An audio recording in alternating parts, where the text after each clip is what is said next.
ਸਾਹਿਬ ਮੇਰੇ ਦੇ ਨਾਂ ਨਾਲ ਪਹਿਲਾ ਲੱਗਾ ਹੋਇਆ ਨੰਨਾ, ਉਹਦਾ ਅਰਥ ਹੈ ਨਸੀਰ। ਉਹਦੇ ਅਗਲੇ ਪਾਸੇ ਲੱਗਾ ਹੈ ਕੰਨਾ, ਉਹਦਾ ਅਰਥ ਹੈ ਅਲਫ। ਉਹਦੇ ਨਾਂ ਨਾਲ ਅੱਗੇ ਲੱਗਾ ਹੋਇਆ ਕੰਨਨਾ, ਉਹਦਾ ਅਰਥ ਹੈ ਨਾਈਬ। ਤੇ ਉਹਦੇ ਨਾਂ ਦੇ ਪਿਛਲੇ ਪਾਸੇ ਲੱਗਾ ਹੋਇਆ ਕੱਕਾ, ਉਹਦਾ ਅਰਥ ਹੈ ਕਬੀਰ। ਚਾਰ ਚੀਜ਼ਾਂ ਨੇ। ਇੰਨੇ ਸਮੇਂ ਵਿੱਚ ਚਾਰੇ ਵਿਚਾਰ ਲਈਏ, ਜਾਂ 5 ਮਿੰਟ ਪਹਿਲੋਂ ਸਮਾਪਤੀ ਹੋ ਜਾਏਗੀ ਜਾਂ 5 ਮਿੰਟ ਵੱਧ ਲੱਗ ਜਾਣਗੇ, ਇੰਨਾ ਕੀ ਸਮਾਂ ਹੋਏਗਾ। ਸਭ ਤੋਂ ਪਹਿਲਾ ਨੰਨਾ ਹੈ ਨਸੀਰ।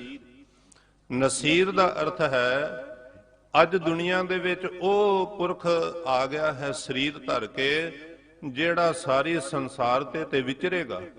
ਉਹਦੀ ਪ੍ਰਤਿਭਾ ਵੱਲ ਵੇਖ ਕੇ, ਉਹਦੇ ਗਿਆਨ ਵੱਲ ਵੇਖ ਕੇ ਦੁਨੀਆ ਦੇ ਰਾਜੇ ਮਹਾਰਾਜੇ ਉਹਦੇ ਚਰਨਾਂ ਤੇ ਸੀਸ ਝੁਕਾਉਣਗੇ, ਪਰ ਉਹ ਕਿਸੇ ਦੀਆਂ ਚੀਜ਼ਾਂ ਫੜ ਫੜ ਕੇ ਆਪਣੇ ਘਰ ਨੂੰ ਨਹੀਂ ਲਿਆਏਗਾ, ਜਦੋਂ ਜੋ ਕੁਝ ਉਹਦੇ ਕੋਲ ਹੈ ਉਹ ਵੀ ਲੋਕਾਂ ਵਿੱਚ ਵੰਡ ਦੇਗਾ। ਨਸੀਰ ਦਾ ਅਰਥ ਹੈ ਵੰਡਣ ਵਾਲਾ, ਲੋਕਾਂ ਦੀ ਝੋਲੀ ਵਿੱਚ ਕੁਝ ਪਾਉਣ ਵਾਲਾ, ਲੋਕਾਂ ਦੇ ਹੱਥ ਤੇ ਕੁਝ ਰੱਖਣ ਵਾਲਾ, ਉਹ ਹੈ ਨਸੀਰ, ਦਾਤਾਂ ਵੰਡਣ ਵਾਲਾ। ਜਿਸ ਦਿਨ ਗੁਰੂ ਨਾਨਕ ਦੇਵ ਜੀ ਮਹਾਰਾਜ ਤੀਜੇ ਦਿਨ ਨੇ ਵੇਈ ਨਦੀ ਤੋਂ ਬਾਹਰ ਆਉਂਦੇ ਨੇ, ਵੰਡਣਾ ਕਿਵੇਂ ਸ਼ੁਰੂ ਕੀਤਾ ਤੇ ਕੀ ਵੰਡਿਆ। ਮੋਦੀਖਾਨੇ ਵਿੱਚ ਜੋ ਲੋਕਾਂ ਦੀ ਝੋਲੀ ਵਿੱਚ ਭਰ ਭਰ ਕੇ 13 ਕਰ ਕਰਕੇ ਪਾਇਆ ਗੁਰੂ ਨਾਨਕ ਦੇਵ ਜੀ ਮਹਾਰਾਜ, ਉਹ ਤੇ ਜਗਤ ਜ਼ਾਹਰ ਹੈ। ਪਰ ਉਹ ਜਿਹੜਾ ਅੰਨ ਅਨਾਜ ਆ ਨਾ, ਅੰਨ ਅਨਾਜ ਅੱਜ ਕਿਸੇ ਦੀ ਝੋਲੀ ਭਰੋ 2 ਦਿਨਾਂ ਨੂੰ ਖਾਧਾ ਜਾਂਦਾ ਹੈ, ਫਿਰ ਝੋਲੀ ਭਰੋ ਫਿਰ 4 ਦਿਨਾਂ ਨੂੰ ਖਾਧਾ ਜਾਂਦਾ। ਕਈ ਵਾਰੀ ਅਸੀਂ ਥਾਲੇ ਵਿੱਚ ਪ੍ਰਸ਼ਾਦਾ ਪਾ ਕੇ ਰੱਖਿਆ ਹੋਵੇ ਤੇ ਉੱਥੇ ਪੰਕਤੀ ਪੜ੍ਹਦੇ ਆਂ ਬਈ ਉਹ ਗੁਰੂ ਗ੍ਰੰਥ ਸਾਹਿਬ ਜੀ ਦੇ ਅੰਦਰ ਜੋ ਪੰਕਤੀ ਆਉਂਦੀ ਆ, ਬਹੁਤਾ ਕਹੀਏ ਬਹੁਤਾ ਹੋਏ।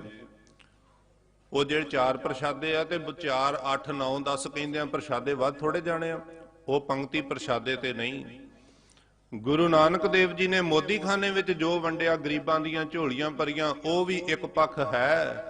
ਪਰ ਹੋਰ ਉਹਨੇ ਕੀ ਵੰਡਿਆ?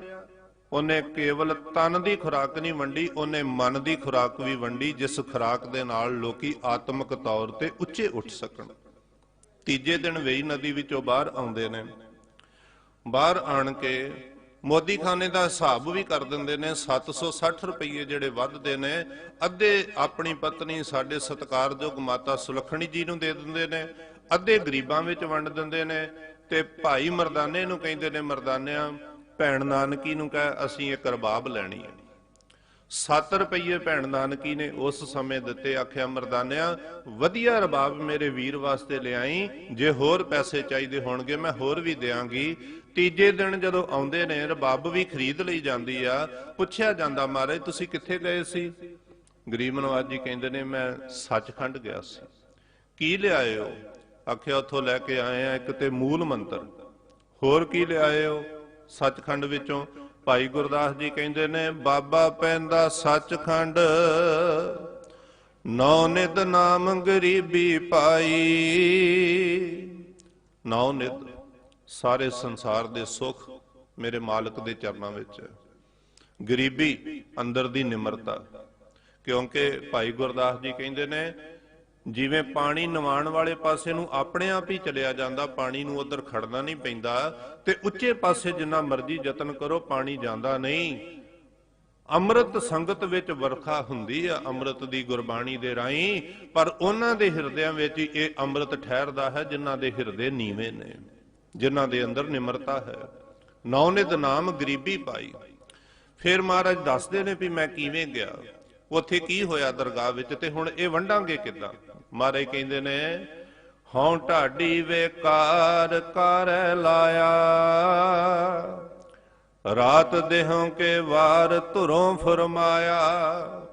ਮੈਨੂੰ ਉੱਥੇ ਦਰਗਾਹ ਵਿੱਚੋਂ ਇਹ ਫਰਮਾਨ ਹੋਇਆ ਕਿ ਨਾਨਕ ਜੀ ਹੁਣ ਸੰਸਾਰ ਤੇ ਗਏ ਹੋ, ਉਹ ਕੰਮ ਕਰੋ ਜਿਹੜਾ ਅੱਜ ਤੱਕ ਕਿਸੇ ਨੇ ਵੀ ਨਹੀਂ ਕੀਤਾ।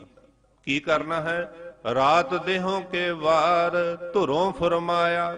ਰਾਤ ਹੋਵੇ ਜਾਂ ਹੋਵੇ ਦਿਨ, ਤੁਸੀਂ ਨਾਮ ਜਪਣਾ ਹੈ ਤੇ ਨਾਮ ਜਪਾਉਣਾ ਹੈ, ਜਿਸ ਨਾਮ ਤੋਂ ਬਿਨਾਂ ਕਿਸੇ ਦਾ ਆਤਮਿਕ ਜੀਵਨ ਉੱਚਾ ਨਹੀਂ ਹੋ ਸਕਦਾ, ਜਿਸ ਨਾਮ ਤੋਂ ਬਿਨਾਂ ਕਲੰਕ ਧੁੱਪ ਨਹੀਂ ਸਕਦੇ, ਜਿਸ ਨਾਮ ਤੋਂ ਬਿਨਾਂ ਹਿਰਦਾ ਸੁੱਚਾ ਨਹੀਂ ਹੋ ਸਕਦਾ।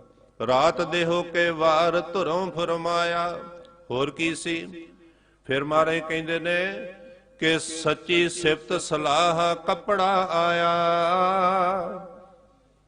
ਅੰਮ੍ਰਿਤ ਭੋਜਨ, ਉਹ ਜੋ ਪਰਮੇਸ਼ਰ ਦੇ ਨਾਮ ਦਾ ਅੰਮ੍ਰਿਤ ਭੋਜਨ, ਉਹ ਪੈ ਕੇ ਅੱਗੇ ਆਇਆ। ਆਖਿਆ ਇਹਦੇ ਨਾਲ ਤਨ ਮਨ ਵਿੱਚ ਸੁਖ ਸਭ ਭੰਡਾਰੇ ਸ਼ਬਦ ਦੇ ਰਾਹੀਂ ਤੁਹਾਡੇ ਅੱਗੇ ਕਰ ਦਿੱਤੇ ਨੇ। ਤੇ ਮਹਾਰਾਜ ਕਹਿੰਦੇ ਨੇ ਇਹ ਭੰਡਾਰੇ ਹੁਣ ਮੈਂ ਆਪਣੇ ਕੋਲ ਨਹੀਂ ਰੱਖਾਂਗਾ, ਮਰਦਾਨਿਆਂ ਸਮਾਜ ਨੂੰ ਵੰਡਾਂਗੇ। ਕਿਵੇਂ ਵੰਡੋਗੇ? ਮਹਾਰਾਜ ਕਹਿੰਦੇ ਨੇ ਢਾਡੀ ਕਰੇ ਪਸਾਓ ਸ਼ਬਦ ਵਜਾਇਆ। ਸ਼ਬਦ ਦੇ ਕੀਰਤਨ ਦੁਆਰਾ ਜੋ ਦਰਗਾਹ ਵਿੱਚੋਂ ਲੈ ਕੇ ਆਏ ਆ ਸਭ ਲੋਕਾਂ ਨੂੰ ਵੰਡ ਦਿਆਂਗੇ, ਕੱਲਾ ਆਪਣੇ ਕੋਲ ਨਹੀਂ ਰੱਖਾਂਗੇ। ਤੁਸੀਂ ਮਾਘ ਦੇ ਮਹੀਨੇ ਦੀ ਜਦੋਂ ਸੰਗਰਾਂਦ ਆਵੇ ਉਹ ਸ਼ਬਦ ਸੁਣਦੇ ਹੋ, ਮਾਘ ਮੱਜਨ ਸੰਗ ਸਾਧੂਆਂ ਧੂੜੀ ਕਰ ਇਸ਼ਨਾਨ। ਤੇ ਅੱਗੋਂ ਮਾਰੇ ਕਹਿੰਦੇ ਹਰ ਕਾ ਨਾਮ ਧਿਆਏ ਸੁਣ ਸਭਨਾ ਨੂੰ ਕਰ ਦਾਨ। ਉਹ ਕੀ ਦਾਨ ਕਰਨਾ ਹੈ? ਸਾਰਿਆਂ ਨੂੰ ਦਾਨ ਤੁਸੀਂ ਕਿੱਦਾਂ ਕਰ ਸਕਦੇ ਹੋ? ਕਿੱਡਾ ਵੀ ਕੋਈ ਰਾਜਾ, ਹੁਣੇ ਭਾਈ ਸਾਹਿਬ ਦੱਸ ਕੇ ਗਏ ਨੇ, ਰਾਜੇ ਕਿਹੜੇ? ਰਾਜੇ ਤੇ ਮੰਗਤੇ ਬੈਠੇ ਹੋਏ ਨੇ। ਰਾਜਾ ਕੌਣ ਆ? ਗੁਰੂ ਗ੍ਰੰਥ ਸਾਹਿਬ ਜੀ ਕਹਿੰਦੇ ਨੇ ਕੋਈ ਹਰ ਸਮਾਨ ਨਹੀਂ ਰਾਜਾ, ਇਹ ਭੂਪਤ ਸਭ ਦਿਵਸ ਚਾਰ ਕੇ ਝੂਠੇ ਕਰਤ ਦਿਵਾਜਾ। ਇਹ 4 ਦਿਨਾਂ ਦੀ ਖੇਡ ਵਾਲੇ ਆਕੜ ਆਕੜ ਕੇ ਬਹਿੰਦੇ ਨੇ। ਸੱਚਾ ਰਾਜਾ ਉਹ ਹੈ ਜਿਹਨੂੰ ਕਲਗੀ ਵਾਲਾ ਬਾਪੂ ਮੇਰਾ ਕਹਿੰਦਾ ਹੈ, ਰਾਜਨ ਕੇ ਰਾਜਾ ਮਹਾਰਾਜਨ ਕੇ ਮਹਾਰਾਜਾ। ਐਸੋ ਰਾਜ ਛੋੜ ਔਰ ਦੂਜਾ ਕੌਣ ਧਿਆਈ ਹੈ। ਅਸੀਂ ਉਸੇ ਅਕਾਲ ਪੁਰਖ ਦੇ ਪੁਜਾਰੀ ਹਾਂ, ਜਿਹੜਾ ਇੱਕ ਪਲ ਵਿੱਚ ਸ੍ਰਿਸ਼ਟੀ ਬਣਾਉਂਦਾ, ਇੱਕ ਪਲ ਵਿੱਚ ਫਿਰ ਖਤਮ ਕਰਦਾ, ਤੇ ਜੀ ਕਰੇ ਤੇ ਇੱਕ ਪਲ ਵਿੱਚ ਫਿਰ ਸਾਜ ਦਿੰਦਾ ਹੈ। ਹਰਨ ਪਰਨ ਜਾਂਕਾ ਨੇਤਰ ਫੋਰ। ਨੇਤਰ ਫੋਰ ਦਾ ਭਾਵ ਆ ਕਿ ਅੱਖ ਫੁਰਕਰ ਦੇ ਸਮੇਂ ਵਿੱਚ ਉਹ ਸਾਜ ਸਕਦਾ ਹੈ, ਅੱਖ ਫੁਰਕਰ ਦੇ ਸਮੇਂ ਵਿੱਚ ਸਭ ਕੁਝ ਖਤਮ ਕਰ ਸਕਦਾ ਹੈ। ਗਰੀਬ ਨਵਾਜ ਗੁਰੂ ਨਾਨਕ ਦੇਵ ਸੱਚੇ ਪਾਤਸ਼ਾਹ ਜੀ ਕਹਿੰਦੇ ਨੇ ਕੀਰਤਨ ਦੇ ਰਾਹੀਂ ਸਭ ਕੁਝ ਵੰਡਾਂਗੇ। ਔਰ ਉਹ ਜਿਹੜਾ ਦਾਨ ਦੀ ਮੈਂ ਗੱਲ ਕਰ ਰਿਹਾ ਸਾਂ, ਕਿਵੇਂ ਕੋਈ ਪੈਸੇ ਦਾਣੇ ਸਾਰਿਆਂ ਨੂੰ ਦਾਨ ਕਰ ਸਕਦਾ? ਨਹੀਂ ਕੀਤੇ ਜਾ ਸਕਦੇ। ਪਰ ਜਿਹੜਾ ਦਾਨ ਉੱਥੇ ਲਿਖਿਆ ਸੀ ਨਾਮ ਦਾ, ਦਾਨ ਬਾਣੀ ਵਿੱਚ ਲਿਖਿਆ ਹੈ ਸ਼ਬਦ ਦਾ, ਕੀਰਤਨ ਦਾ, ਕਥਾ ਦਾ, ਨਿਤਨੇਮ ਦਾ। ਉਹ ਇੱਕ ਜਣਾ ਗੁਰੂ ਕੀ ਤਾਬਿਆ ਬਵੇ, ਲੱਖ 2 ਲੱਖ 4 ਲੱਖ ਜੀ ਸਾਹਮਣੇ ਝੋਲੀ ਅੱਠ ਕੇ ਬੈਠਾ ਹੋਵੇ, ਇੱਕ ਗੁਰੂ ਕਾ ਸਿੱਖ ਨਿਤਨੇਮ ਸ਼ੁਰੂ ਕਰ ਦਵੇ, ਉਹ ਲੱਖਾਂ ਜੀਆਂ ਦੀਆਂ ਝੋਲੀਆਂ ਭਰ ਦੇਗਾ, ਕਿਉਂਕਿ ਗੁਰੂ ਕੀ ਬਾਣੀ ਦਾ ਖਜ਼ਾਨਾ ਹੀ ਏਡਾ ਵੱਡਾ ਹੈ। ਸ਼ਬਦ ਦਾ ਦਾਨ ਗੁਰੂ ਨਾਨਕ ਦੇਵ ਜੀ ਕਹਿੰਦੇ ਨੇ ਸਾਰੇ ਸੰਸਾਰ ਨੂੰ ਵੰਡਾਂਗੇ। ਮੈਂ ਪਿੱਛੇ ਜੇ ਇੱਕ ਅਖਬਾਰ ਪੜ੍ਹ ਰਿਹਾ ਸਾਂ, ਉਹਦੇ ਵਿੱਚ ਲਿਖਿਆ ਹੋਇਆ ਸੀ, ਉਹ ਨਸੀਰ ਕਿਦਾਂ ਦਾ ਸੀ। ਰਾਏ ਬਲਾਰ ਦੀ ਔਲਾਦ ਨੇ ਪਾਕਿਸਤਾਨ ਹਾਈ ਕੋਰਟ ਦੇ ਵਿੱਚ ਕੇਸ ਦਰਜ ਕਰ ਦਿੱਤਾ, ਸ਼ਾਇਦ ਤੁਸੀਂ ਵੀ ਪੜ੍ਹਿਆ ਹੋਵੇਗਾ। ਉਹਨਾਂ ਨੇ ਜੱਜ ਨੂੰ ਇਹ ਸਟੇਟਮੈਂਟ ਦਿੱਤੀ ਵੀ ਜਿਸ ਦਿਨ ਗੁਰੂ ਨਾਨਕ ਦੇਵ ਜੀ ਸਾਡੇ ਵੱਡੇ ਜਿਹੜੇ ਸੀ ਰਾਏ ਬਲਾਰ, ਉਹਨਾਂ ਦੇ ਘਰ ਆਏ ਸੀ, ਉਦੋਂ ਸਾਡੇ ਰਾਏ ਬਲਾਰ ਦੀ ਉਮਰ ਬੜੀ ਸੀ, ਉਹਨਾਂ ਦੀ ਮੱਤ ਟਿਕਾਣੇ ਨਹੀਂ ਸੀ। ਬਾਬੇ ਨਾਨਕ ਨੇ ਵਰਗ ਲਾ ਕੇ ਤੇ ਸਾਡੇ ਭੱਟੀਆਂ ਦੇ ਸਰਦਾਰ ਰਾਏ ਬਲਾਰ ਦੇ ਕੋਲੋਂ ਸਾਰੀ ਜ਼ਮੀਨ ਆਪਣੇ ਨਾਂ ਲਵਾ ਲਈ। ਜਿਸ ਜ਼ਮੀਨ ਦੇ ਵਿੱਚ ਆਉਂਦਾ ਸੀ 7,500 ਕਿੱਲਾ, ਉਹ 7,500 ਕਿੱਲਾ ਉਹ ਗੁਰੂ ਨਾਨਕ ਦੇ ਨਾਂ ਲਾ ਦਿੱਤਾ। ਔਰ ਲਾਇਆ ਕਿਦਾਂ ਸੀ?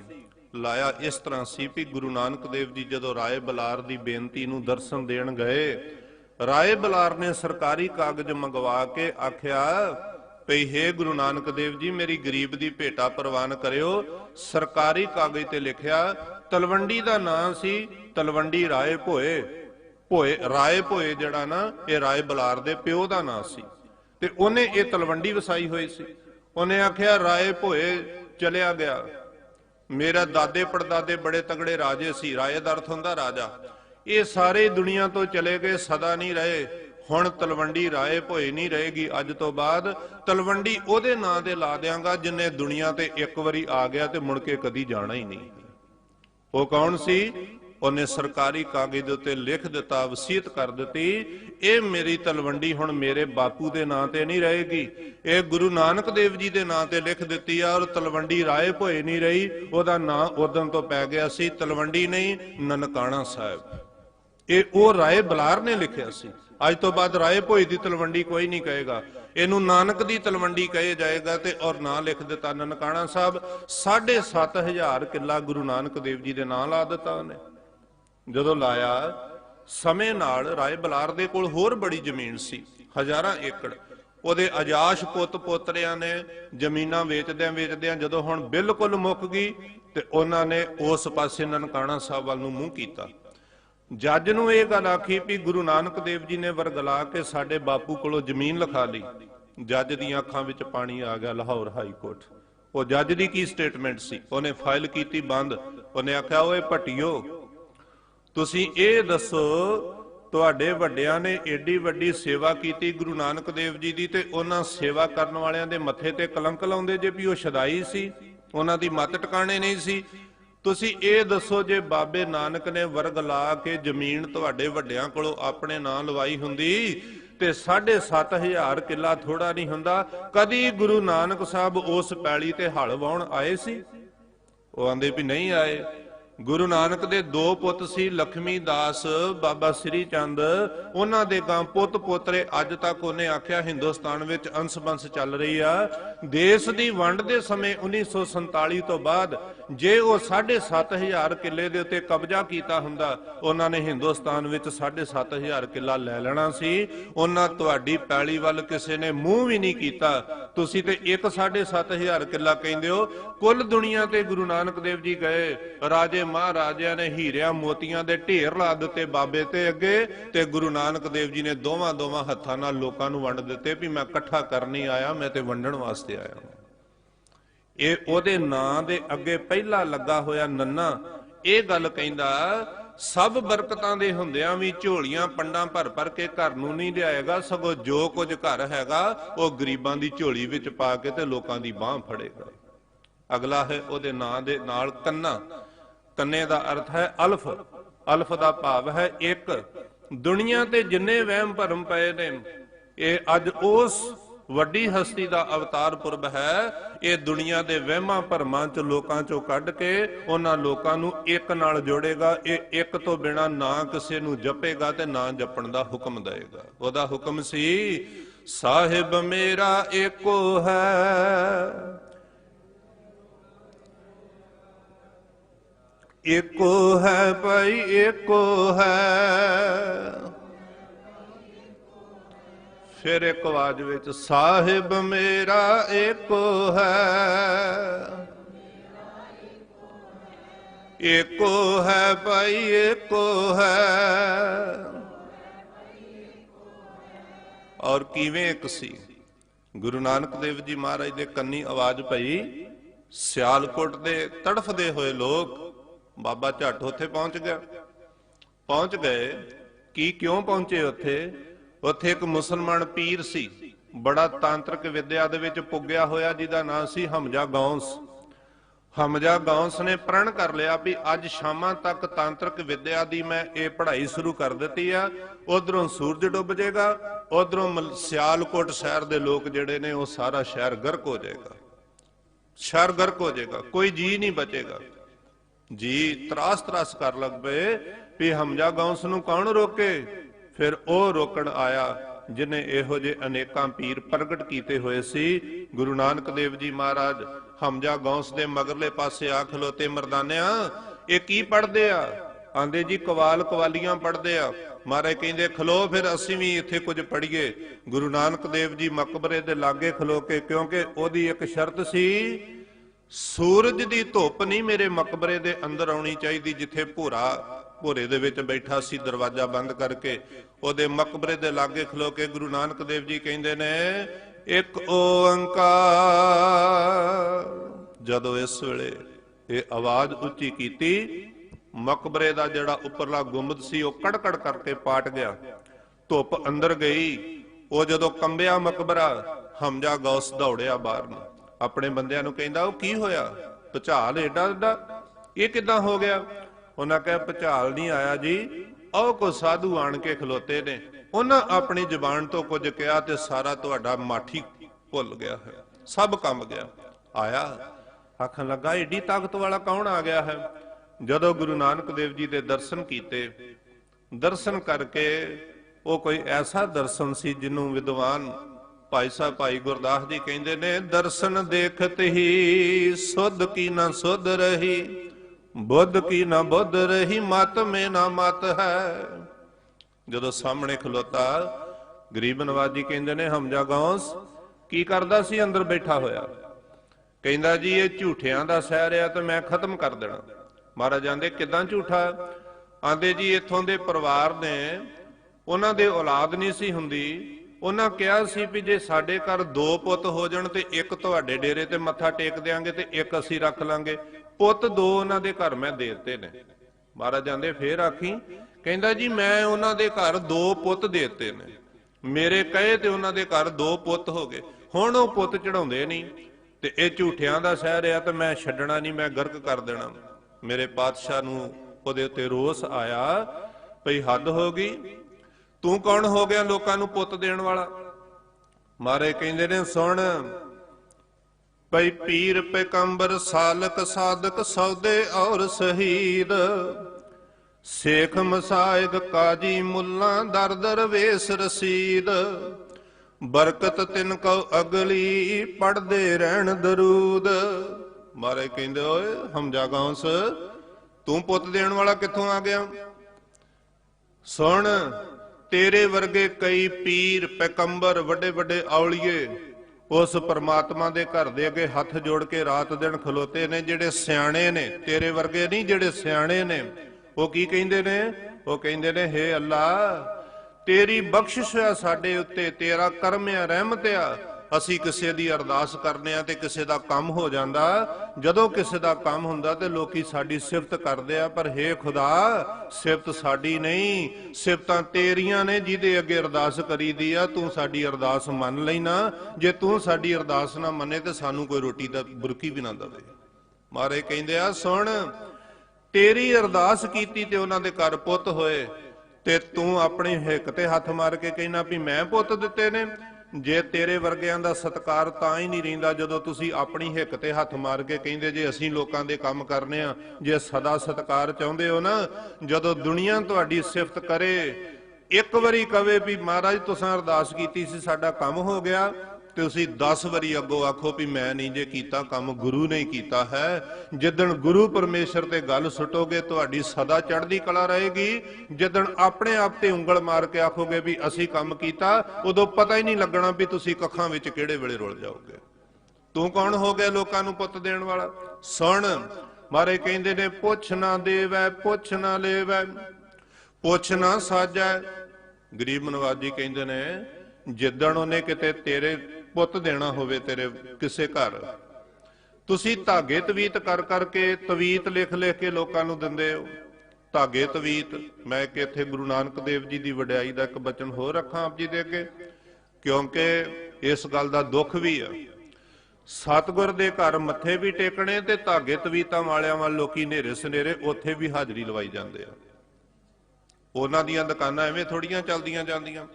ਜਿਨ੍ਹਾਂ ਨੇ ਪੱਗਾਂ ਬੱਧੀਆਂ ਨੇ ਉਹ ਹਨੇਰੇ ਚਲੇ ਜਾਂਦੇ ਹੋਣਗੇ, ਬਾਕੀ ਚਿੱਟੇ ਦਿਨ ਚਲੇ ਜਾਂਦੇ ਨੇ। ਕਿਤੇ ਨਾ ਕਿਤੇ ਲੋਕਾਂ ਨੇ ਸਾਂਝ ਰੱਖੀ ਹੋਈ ਹੈ, ਤਾਂ ਹੀ ਕਰਕੇ ਕਿਤੇ ਨਾ ਕਿਤੇ ਕਮੀ ਰਹਿ ਜਾਂਦੀ ਹੈ।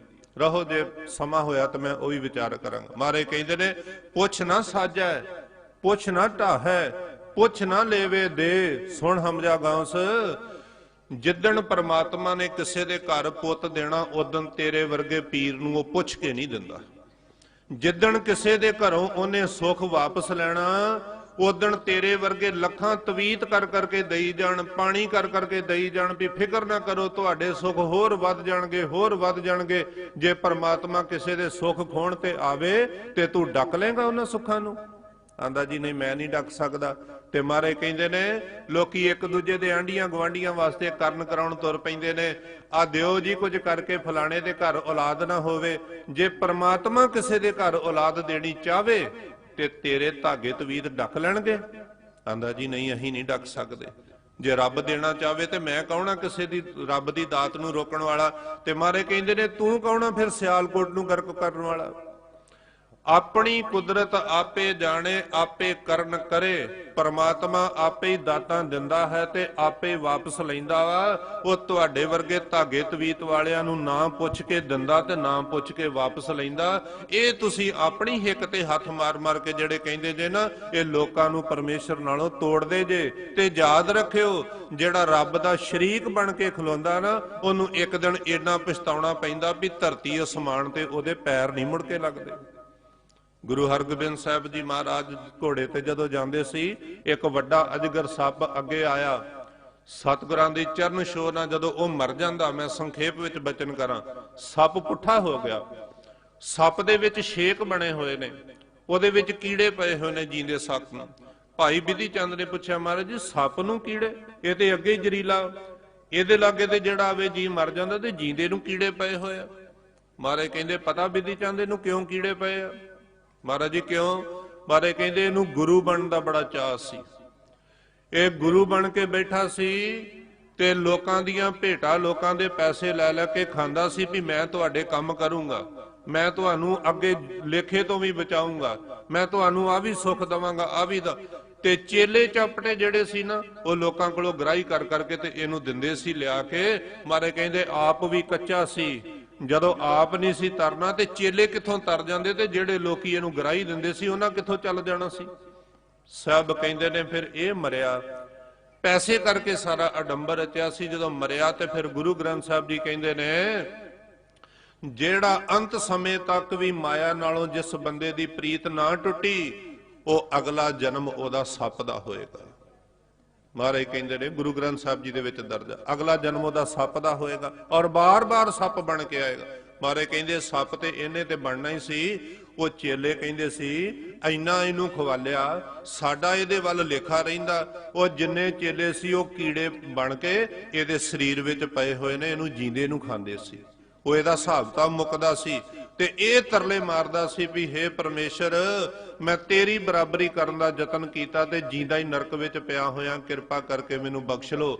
ਅੱਜ ਇਹਦਾ ਉਧਾਰ ਹੋਇਆ, ਇਹਨੂੰ ਬਖਸ਼ ਲਿਆ ਤਰਸ ਕਰਕੇ। ਪਰ ਤੁਸੀਂ ਸੁਣ ਲਓ, ਬਾਣੀ ਪੜ੍ਹ ਕੇ ਵੀ ਜਿਸ ਬੰਦਾ ਸਵੇਰਾ ਨਿਤਨੇਮ ਕਰਦਾ ਹੈ, ਸਿਮਰਨ ਕਰਦਾ, ਇੱਕ ਦਿਨ ਐਸਾ ਆ ਜਾਂਦਾ ਵੀ ਉਹਦੀ ਰਸਨਾ ਤੇ ਅੰਮ੍ਰਿਤ ਵਸ ਜਾਂਦਾ। ਉਹ ਕਿਸੇ ਦੀ ਅਰਦਾਸ ਕਰੇਗਾ, ਅਰਦਾਸ ਪੂਰੀ ਹੋ ਜਾਏਗੀ। ਅਭਿਆਸੀ ਸਿੱਖ ਜਿਹੜੇ ਨੇ ਉਹਨਾਂ ਦਾ ਕਿਹਾ ਬੋਲ ਪੂਰਾ ਹੋ ਜਾਂਦਾ। ਪਰ ਮਹਾਰਾਜ ਆਖਿਆ ਬਿਧੀ ਚੰਦ, ਸ਼ਬਦ ਦਾ ਅਭਿਆਸ ਕਰਦਿਆਂ ਕਰਦਿਆਂ ਜਿੱਦਣ ਤੁਹਾਡੇ ਬਚਨ ਪੂਰੇ ਵੀ ਹੋਣ ਲੱਗ ਪਣਗੇ ਨਾ, ਫੇਰ ਵੀ ਕਿਤੇ ਗੁਰੂ ਦੀ ਬਰਾਬਰੀ ਨਾ ਕਰਕੇ ਬਹਿ ਜਾਓ, ਕਿਉਂਕਿ ਜਿਹੜਾ ਗੁਰੂ ਦੀ ਬਰਾਬਰੀ ਕਰੂਗਾ ਦੋਈ ਜਹਾਨੀ ਉਹਨੂੰ ਢੋਈ ਨਹੀਂ ਕਿਤੇ ਵੀ ਮਿਲਦੀ। ਗੁਰੂ ਇੱਕੋ ਹੀ ਹੈ ਔਰ ਗੁਰੂ ਵਰਗਾ ਦੂਜਾ ਕੋਈ ਵੀ ਨਹੀਂ ਹੋ ਸਕਦਾ। ਤਾਂ ਗੁਰੂ ਨਾਨਕ ਦੇਵ ਜੀ ਆਖਿਆ ਸੀ, ਸਾਹਿਬ ਮੇਰਾ ਏਕੋ ਹੈ, ਏਕੋ ਹੈ ਭਾਈ, ਏਕੋ ਹੈ। ਬਾਕੀ ਅਸੀਂ ਵੱਖਰੀਆਂ ਵੱਖਰੀਆਂ ਅਵਸਥਾਵਾਂ ਵਾਲੇ ਸਿੱਖ ਹੋ ਸਕਦੇ ਹਾਂ, ਪਰ ਸਾਡਾ ਗੁਰੂ ਨਹੀਂ ਦੂਜਾ ਕੋਈ ਵੀ। ਤਾਂ ਹੀ ਸਾਡੇ ਬਾਬੂ ਨੇ ਆਖਿਆ ਸੀ, ਆਗਿਆ ਪਈ ਅਕਾਲ ਕੀ ਤਬੀ ਚਲਾਇਓ ਪੰਥ, ਸਭ ਸਿੱਖਣ ਕੋ ਹੁਕਮ ਹੈ ਗੁਰੂ ਮਾਨਿਓ ਗ੍ਰੰਥ। ਗੁਰੂ ਗ੍ਰੰਥ ਸਾਹਿਬ ਜੀ ਤੋਂ ਬਿਨਾਂ ਦੂਜਾ ਸਾਡਾ ਗੁਰੂ। ਇਹੋ ਹੀ ਗੁਰੂ ਨਾਨਕ ਦੇਵ ਜੀ ਦੇ ਨਾਂ ਦਾ ਦੂਜਾ ਕੰਨਾ ਜਿਹੜਾ ਅਲਫ, ਅਲਫ ਦਾ ਭਾਵ ਹੈ ਇੱਕ। ਸਭ ਵਹਿਮਾਂ ਭਰਮਾਂ ਵਿੱਚੋਂ ਨਿਕਲ ਕੇ ਗੁਰੂ ਨਾਨਕ ਦੇਵ ਜੀ ਕਹਿੰਦੇ ਨੇ ਇੱਕ ਨਾਲ ਜੁੜੋ, ਕਿਉਂਕਿ ਸੁੱਖ ਪਤਾ ਕਿੱਥੇ ਨੇ। ਗੁਰੂ ਤੇਗ ਬਹਾਦਰ ਜੀ ਮਹਾਰਾਜ ਨੇ ਜੋ ਆਵਾਜ਼ ਦੇ ਕੇ ਲੋਕਾਂ ਨੂੰ ਆਖਿਆ ਹੈ, ਕਿਸੇ ਦੇ ਅੰਦਰ ਭੁਲੇਖਾ ਨਾ ਰਹਿ ਜੇ, ਸ਼ਾਇਦ ਕਿਸੇ ਦੇ ਕੋਲ ਸੁੱਖ ਪਏ ਨੇ, ਕਿਸੇ ਨੇ ਸ਼ਾਇਦ ਸਾਡਾ ਕੰਮ ਚਲਾਉਣਾ ਹੈ, ਸ਼ਾਇਦ ਕਿਸੇ ਨੇ ਸਾਨੂੰ ਤੰਦਰੁਸਤੀ ਦੇਣੀ ਆ। ਨਹੀਂ, ਮੇਰੇ ਮਾਲਕ ਦਾ ਹੁਕਮ ਆ ਭਈ ਸਭ ਸੁਖ ਦਾਤਾ ਰਾਮ ਹੈ, ਸਭ ਸੁਖ ਦਾਤਾ ਰਾਮ ਹੈ।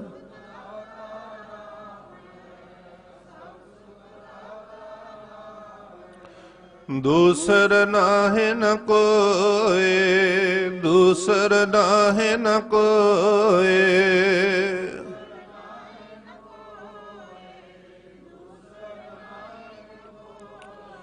ਇੱਕ ਅਕਾਲ ਪੁਰਖ ਸੁੱਖ ਦੇਣ ਵਾਲਾ, ਦੂਜਾ ਕੋਈ ਕਿਸੇ ਨੂੰ ਸੁੱਖ ਨਹੀਂ ਦੇਣ ਵਾਲਾ। ਮੈਂ ਨਿੱਜੀ ਤਜਰਬੇ ਵਿੱਚੋਂ ਤੁਹਾਨੂੰ ਦੱਸ ਦਿੰਦਾ ਵਾਂ। ਕੋਈ ਸਮਾਂ ਏਦਾਂ ਦਾ ਆ ਗਿਆ ਸੀ, 2 ਮਿੰਟ ਸ਼ਾਇਦ ਵੱਧ ਲੱਗ ਜਾਣ। ਸਮਾਂ ਏਦਾਂ ਦਾ ਆ ਗਿਆ ਕਿ ਇੰਨੀ ਘਰ ਵਿੱਚ ਗਰੀਬੀ ਨੇ ਪਹਿਰਾ ਦੇਤਾ। ਸਾਧ ਸੰਗਤ ਜੀ, ਮਹਾਰਾਜ ਕਿਰਪਾ ਕਰੇ, ਅਸੀਂ ਅੰਦਰ ਦੀ ਗਰੀਬੀ ਸਾਰੇ ਮੰਗਨੇ ਆ, ਕਿਤੇ ਬਾਹਰੋਂ ਨਾ ਗਰੀਬੀ ਮਹਾਰਾਜ ਕਿਸੇ ਨੂੰ ਦੇ ਦੇਵੇ। ਜਿਹਦੇ ਤੇ ਪਹਿਰਾ ਲੱਗੇ ਪਤਾ ਉਹਨੂੰ ਲੱਗਦਾ ਫਿਰ ਵੀ ਮੁੜ ਕੇ ਦੁੱਖ ਦਾ ਸਮਾਂ ਕੀ ਹੁੰਦਾ।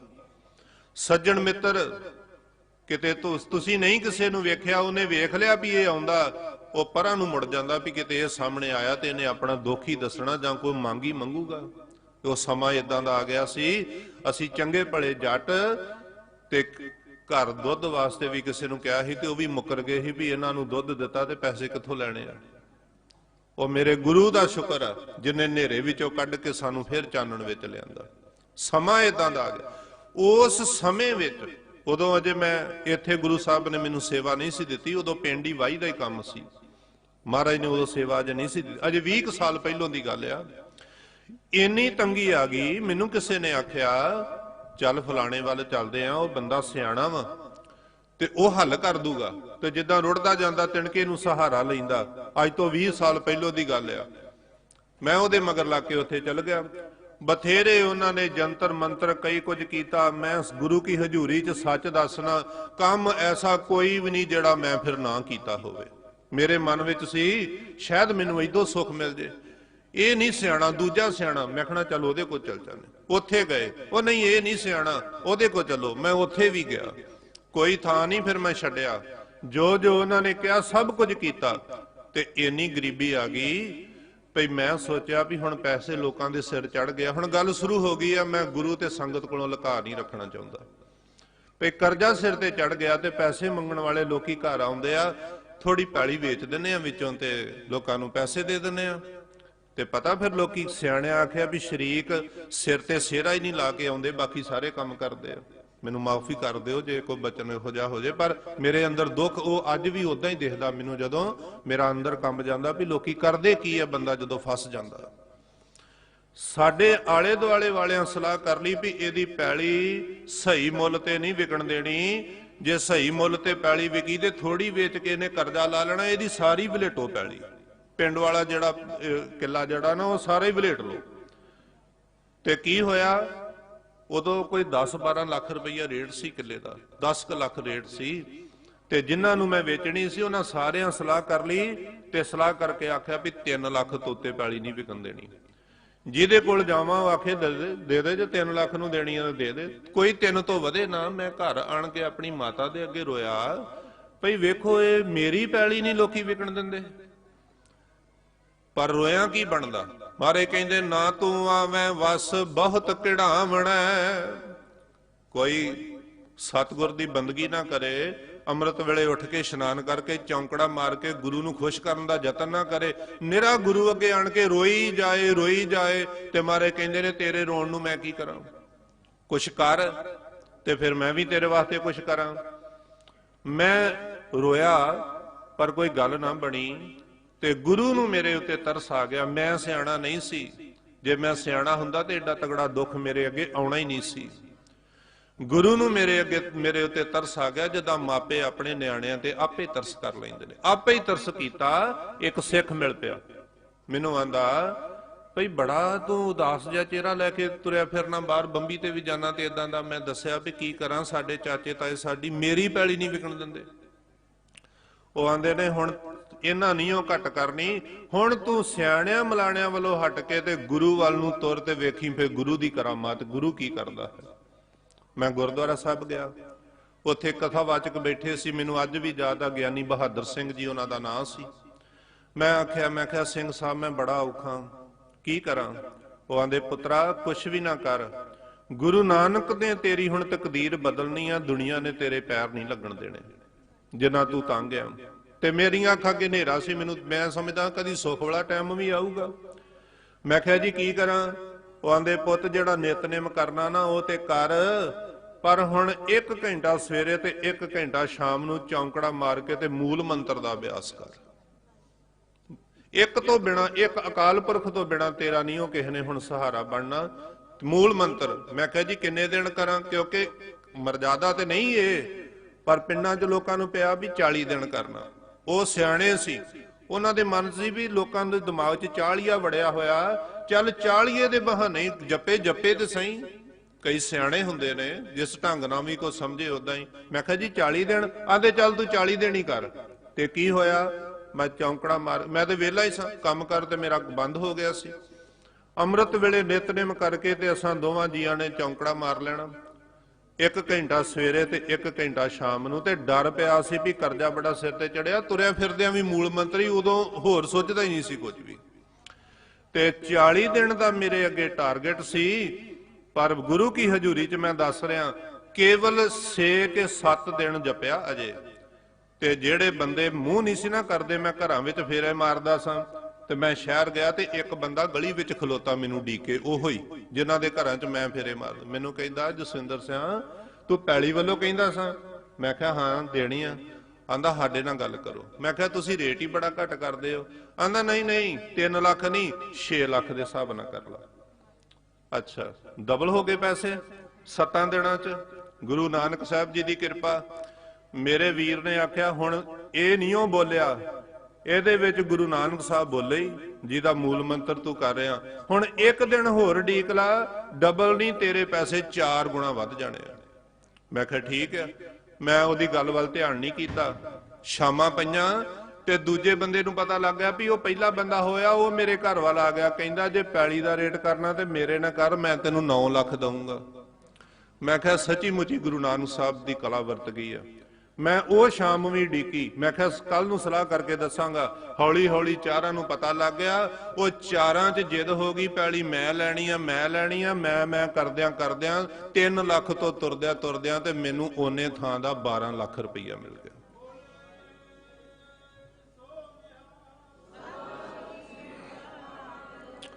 ਮੇਰੀਆਂ ਮੈਂ ਰੋਵਾਂ ਵੀ ਹੇ ਗੁਰੂ ਨਾਨਕ ਦੇਵ ਸੱਚੇ ਪਾਤਸ਼ਾਹ, ਮੈਂ ਆਹ ਦਾੜੀ ਲੈ ਕੇ ਤੇ ਸਿਰ ਤੇ ਪੱਗ ਬੰਨ ਕੇ ਮੈਂ ਸਿਆਣਿਆਂ ਮਨਾਲਿਆਂ ਵੱਲ ਤੁਰਿਆ ਰਿਹਾ। ਜੋ ਕੁਝ ਘਰ ਹੈਗਾ ਸੀ ਮੈਂ ਉਹ ਵੀ ਉਹਨਾਂ ਨੂੰ ਦੇਤਾ, ਤੇ ਮੈਨੂੰ ਪਤਾ ਹੀ ਨਹੀਂ ਵੀ ਮੇਰੇ ਘਰ ਵਿੱਚ ਹੀ ਮੇਰੇ ਗੁਰੂ ਨਾਨਕ ਨੇ ਮੈਨੂੰ ਕੀ ਦਿੱਤਾ ਹੋਇਆ। ਮੈਂ ਤੇਰੇ ਮੂਲ ਮੰਤਰ ਦੀ ਕਦਰ ਹੀ ਨਹੀਂ ਪਾਈ। ਅਜੇ 7 ਦਿਨ ਹੋਏ ਸੀ, 7ਵੇਂ ਦਿਨ ਰਜਿਸਟਰੀ ਹੋਈ। ਸਾਰਿਆਂ ਦਾ ਕਰਜ਼ਾ ਲਾ ਕੇ ਤੇ ਕਿੱਥੇ ਸਾਨੂੰ ਦੁੱਧ ਵਾਸਤੇ ਕੋਈ ਪੈਸੇ ਨਹੀਂ ਦਿੰਦਾ, ਤੇ ਮੁੜ ਕੇ ਅਸੀਂ ਲੋਕਾਂ ਦੀਆਂ ਲੋੜਾਂ ਕਰਨ ਲੱਗ ਪਏ। ਜੇ ਕਿਸੇ ਨੂੰ ਬੈਂਕ 'ਚ ਪੈਸੇ ਬਹੁਤ ਜ਼ਿਆਦਾ ਉਦਾਂ ਹੀ ਵੱਧ ਗਏ। ਇਹ ਬਾਕੀ ਫਿਰ ਮੈਂ ਖੁਸ਼ੀ ਨਾਲ ਉਹ ਪੂਰਾ ਉਹਨਾਂ ਦਾ ਦੱਸਿਆ ਹੋਇਆ ਮੂਲ ਮੰਤਰ ਕਰਕੇ, ਕੜਾ ਪ੍ਰਸ਼ਾਦ ਕਰਾ ਕੇ ਤੇ ਅਰਦਾਸ ਕੀਤੀ। ਮੈਂ ਜਿੱਥੇ ਵੀ ਜਾਣਾ ਨਾ ਲੋਕਾਂ ਨੂੰ ਕਥਾ ਭਾਵੇਂ ਹੋਰ ਮੈਂ ਘੱਟ ਕਰਾਂ, ਮੈਂ ਆਹ ਗੱਲ ਜ਼ਰੂਰ ਦੱਸ ਦੇਣਾ, ਭਾਵੇਂ ਮੇਰੀ ਗਰੀਬੀ ਦੀ ਆ ਕਹਾਣੀ, ਕੋਈ ਭਾਵੇਂ ਮੈਨੂੰ ਮਖੌਲ ਹੀ ਕਰੇ ਵੀ ਕੀ ਦੱਸਦਾ ਸੀ, ਪਰ ਮੈਂ ਕਹਿੰਦਾ ਲੋਕੋ ਕੋਈ ਕਿਸੇ ਨੂੰ ਸੁੱਖ ਦੇਣ ਵਾਲਾ ਨਹੀਂ ਜੇ। ਕੌਣ ਸੁੱਖ ਦੇਣ ਵਾਲਾ ਹੈ? ਸਭ ਸੁਖ ਦਾਤਾ ਰਾਮ ਹੈ, ਸਭ ਸੁਖ ਦਾਤਾ ਰਾਮ ਹੈ, ਸਭ ਸੁਖ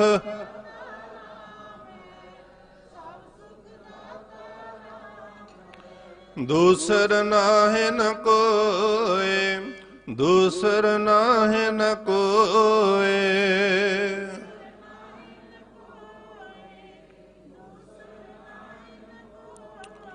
ਗੁਰੂ ਨਾਨਕ ਦੇਵ ਜੀ ਉਹਦੇ ਨਾਂ ਦਾ ਕੰਨਾ ਉਹ ਇੱਕ ਨਾਲ ਜੋੜਨ ਆਇਆ। ਨੰਨਾ, ਨੰਨੇ ਨੂੰ ਕੰਨਾ, ਕੰਨੇ ਦਾ ਅਰਥ ਆ ਅਲਫ, ਅਲਫ ਦਾ ਭਾਵ ਆ ਇੱਕ। ਉਹਨੇ ਆਖਿਆ ਜਿਹੜਾ ਇੱਕ ਨਾਲ ਜੁੜ ਜਾਏਗਾ ਉਹਨੂੰ ਤਤੀ ਵਾਹ ਨਹੀਂ ਲੱਗੇਗੀ। ਜਿੱਦਾਂ ਗੁਰੂ ਨਾਨਕ ਦੇਵ ਜੀ ਨੇ ਚੱਕੀ ਬਾਰੇ ਸ਼ਲੋਕ ਲਿਖ ਕੇ ਆਖਿਆ, ਦੋਏ ਪੁੜ ਚੱਕੀ ਜੋੜੀਆਂ ਪੀਛਣ ਆਏ ਬਹੇਠ, ਜੋ ਦਰ ਰਹੇ ਸੋ ਉਬਰੇ ਨਾਨਕ ਅਜਬ ਡੇਠ। ਜਿਹੜੇ ਦਾਣੇ ਕਿੱਲੀ ਨਾ ਲੱਗੇ ਰਹੇ ਉਹਨਾਂ ਨੂੰ ਰਗੜ ਵੀ ਨਹੀਂ ਲੱਗੀ ਚੱਕੀ ਦੇ ਵਿੱਚ, ਜਿਹੜੇ ਪਰਾਂ ਉਰਾਂ ਖਿੱਲਰ ਪੁੱਲਰ ਗਏ ਉਹਨਾਂ ਦਾ ਕੱਖ ਵੀ ਨਹੀਂ ਰਿਹਾ। ਜਿਹੜੇ ਗੁਰੂ ਗ੍ਰੰਥ ਸਾਹਿਬ ਜੀ ਨਾਲ ਜੁੜੇ ਰਹਿਣਗੇ, ਗੁਰੂ ਨਾਨਕ ਦੇ ਸਿਧਾਂਤ ਨਾਲ ਜੁੜੇ ਰਹਿਣਗੇ, ਉਹਨਾਂ ਨੂੰ ਤਾਤੀ ਵਾਵ ਨਾ ਲੱਗ ਗਈ। ਪਾਰ ਬ੍ਰਹਮ ਸਰਣਾਈ ਚੌਗਿਰਦ ਹਮਾਰੇ ਰਾਮ ਕਾਰ, ਦੁੱਖ ਲੱਗੇ ਨਾ ਪਾਈ। ਉਹਨਾਂ ਨੂੰ ਕਾਹਨੂੰ ਦੁੱਖ ਲੱਗਣਾ? ਕਿਉਂਕਿ ਉਹਨਾਂ ਨੇ ਗੁਰੂ ਨਾਨਕ ਦੇ ਨਾਂ ਦੇ ਅਰਥ ਸਮਝ ਲਏ ਨਾ। ਜਿਸ ਸਿੱਖ ਨੇ ਉਹ ਨਹੀਂ ਦੂਜੇ ਪਾਸੇ ਜਾਏਗਾ। ਅੱਗੇ ਆਓ, ਅੱਗੇ ਦੂਜਾ ਨੰਨਾ। ਦੂਜੇ ਨੰਨੇ ਦਾ ਭਾਵ ਹੈ ਨਾਈਬ। ਨਾਈ ਦਾ ਭਾਵ ਆ ਡਿੱਗਿਆਂ ਨੂੰ ਚੁੱਕਣ ਵਾਲਾ। ਇਹ ਪਹਿਲੇ ਇਹ ਸੰਸਾਰ ਤੇ ਗੁਰੂ ਨਾਨਕ ਦੇਵ ਜੀ ਆਏ ਨੇ। ਜਿੱਦਣ ਚੜ੍ਹਦੇ ਵੱਲ ਨੂੰ ਪਾਣੀ ਦਿੰਦੇ ਸੀ ਤੇ ਉਹ ਲਹਿੰਦੇ ਵੱਲ ਨੂੰ ਉਹਨਾਂ ਨੇ ਪਾਣੀ ਦਿੱਤਾ, ਤੇ ਉਹ ਕੱਲੀ ਓਨੀ ਕੀ ਗੱਲ ਨਹੀਂ ਸੀ। ਮਹਾਰਾਜ ਸੱਚੇ ਪਾਤਸ਼ਾਹ ਜੀ ਨੂੰ ਪੁੱਛਿਆ ਲਹਿੰਦੇ ਵੱਲ ਨੂੰ ਪਾਣੀ? ਮਹਾਰਾਜ ਕਹਿੰਦੇ ਨੇ ਇੱਥੇ ਕਹਾਵਤ ਬਣੀ ਹੋਈ ਆ ਵੀ ਅੱਜ ਤੱਕ ਲੋਕੀ ਚੜ੍ਹਦੇ ਸੂਰਜ ਨੂੰ ਸਲਾਮਾਂ ਕਰਦੇ ਆਏ ਨੇ। ਚੜ੍ਹਦੇ ਸੂਰਜ ਦਾ ਭਾਵ ਕਿ ਅਮੀਰਾਂ ਦਾ ਪੱਖ ਪੂਰਨਾ। ਅਮੀਰ ਬੰਦਾ ਜਿੰਨਾ ਮਰਜ਼ੀ ਗਲਤ ਤੋਂ ਗਲਤ ਕੰਮ ਕਰੇ ਉਹਨੂੰ ਕਹਿੰਦੇ ਤੇਰੇ ਵਰਗਾ ਤੇ ਸਿਆਣਾ ਹੀ ਕੋਈ ਨਹੀਂ। ਇੱਕ ਮੈਨੂੰ ਜਿਹੜੇ ਪੜ੍ਹਾਉਂਦੇ ਸੀ ਨਾ, ਉਹਨਾਂ ਨੇ ਆਖਿਆ, ਵਿਦਵਾਨਾਂ ਨੇ ਕਿਹਾ, ਪੁੱਤ ਕੰਜੂਸ ਦੀ ਮਾਇਆ ਤੇ ਗਰੀਬ ਦੀ ਅਕਲ ਇਹ ਦੋਵੇਂ ਕਿਸੇ ਕੰਮ ਨਹੀਂ ਆਉਂਦੇ। ਇੱਕ ਦਿਨ ਉਹਨਾਂ ਬਹਿ ਕੇ ਸਮਝਾਇਆ, ਕੰਜੂਸ ਮਾਇਆ ਇਕੱਠੀ ਕਰੇ ਤੇ ਉਹਦੇ ਨਿਆਣੇ ਵੀ ਨਹੀਂ ਪੂਰੀ ਵਰਤਦੇ। ਉਹ ਕਿੱਥੇ ਲੁਕਾ ਲੁਕਾ ਕੇ ਰੱਖੀ ਤੇ ਕਦੋਂ ਦੁਨੀਆ ਤੇ ਚਲਿਆ ਜਾਂਦਾ ਉਹ ਦੱਬੀ ਰਹਿ ਜਾਂਦੀ, ਕਿਉਂਕਿ ਭੇਦ ਹੀ ਨਹੀਂ ਕਿਸੇ ਨੂੰ ਦੱਸਦਾ।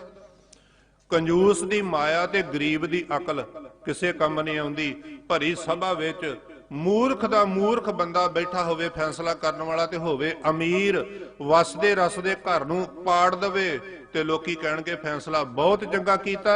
ਇੱਕ ਅੱਤ ਦਾ ਸਿਆਣਾ ਤੇ ਵਿਦਵਾਨ ਚੰਗੀ ਗੱਲ ਕਰਨ ਵਾਲਾ, ਪਰ ਹੋਵੇ ਗਰੀਬ, ਉਹ ਗੱਲ ਕਰਨ ਲੱਗੇ ਤੇ ਲੋਕੀ ਕਹਿੰਦੇ ਚੁੱਪ ਕਰ ਓਏ, ਐਡੇ ਐਡੇ ਸਰਦਾਰ ਬੈਠੇ ਆ, ਤੇਰਾ ਕੀ ਕੰਮ ਆ ਇੱਥੇ ਗੱਲ ਕਰਨ ਦਾ? ਗਰੀਬ ਦੀ ਅਕਲ ਕਿਸੇ ਕੰਮ ਨਹੀਂ ਆਉਂਦੀ, ਭਾਵ ਕਿ ਉਹਨੂੰ ਕੋਈ ਵਰਤ ਕੇ ਰਾਜੀ ਨਹੀਂ, ਭਾਵੇਂ ਕਿੱਡਾ ਵੀ ਸਿਆਣਾ ਹੋਵੇ। ਪਰ ਗੁਰੂ ਨਾਨਕ ਨੇ ਆਖਿਆ ਅੱਜ ਤੱਕ ਲੋਕੀ ਚੜ੍ਹਦੇ ਸੂਰਜ ਨੂੰ ਸਲਾਮਾਂ ਕਰਦੇ ਆਏ ਆ, ਮੈਂ ਲਹਿੰਦੇ ਪਾਸੇ ਨੂੰ ਪਾਣੀ ਤਾਂ ਦਿੱਤਾ ਜਿਨ੍ਹਾਂ ਨੂੰ ਅੱਜ ਤੱਕ ਕਿਸੇ ਨੇ ਨਹੀਂ ਪੁੱਛਿਆ, ਮੈਂ ਉਹਨਾਂ ਦੇ ਘਰ ਜਾ ਕੇ ਬਹਿਣਾ ਹੈ। ਤੇ ਪਹਿਲੇ ਦਿਨ ਜਦੋਂ ਉਦਾਸੀ ਕੀਤੀ ਆ, ਕਿੱਥੇ ਬੈਠੇ ਸੀ?